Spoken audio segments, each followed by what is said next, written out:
امروز اومده بود دیدنم. کیو میگی؟ مهوش. به به، چرا اون وقت؟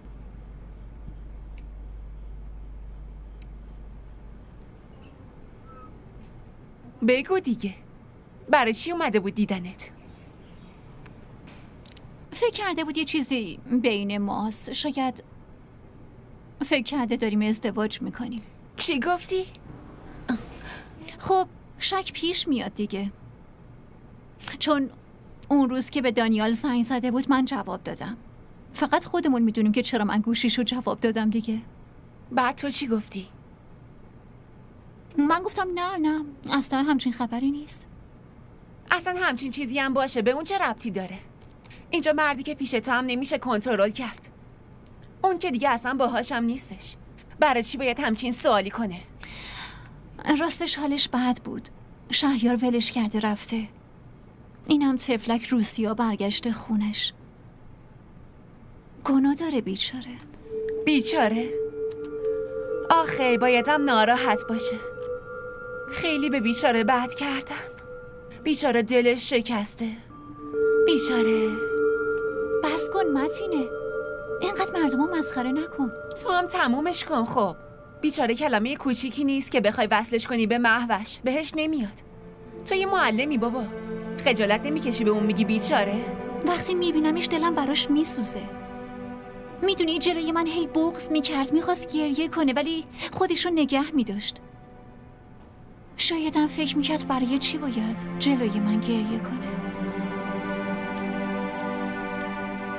متینه بس کن دیگه، من واقعا دلم برای اون میسوخت. دانیال تماسشو جواب نمیده نه؟ نه اصلا بهش زنگی نزده.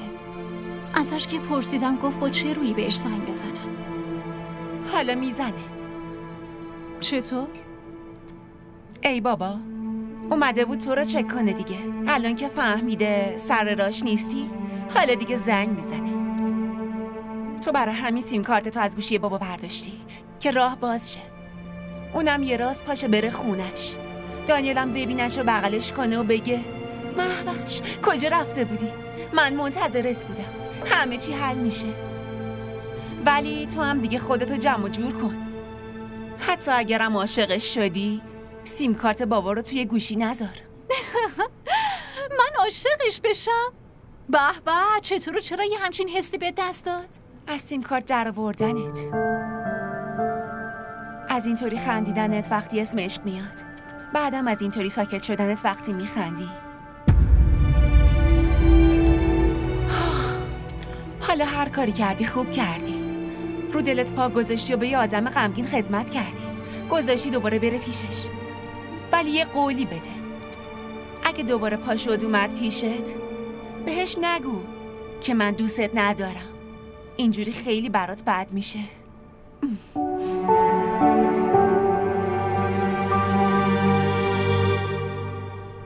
گوش کن.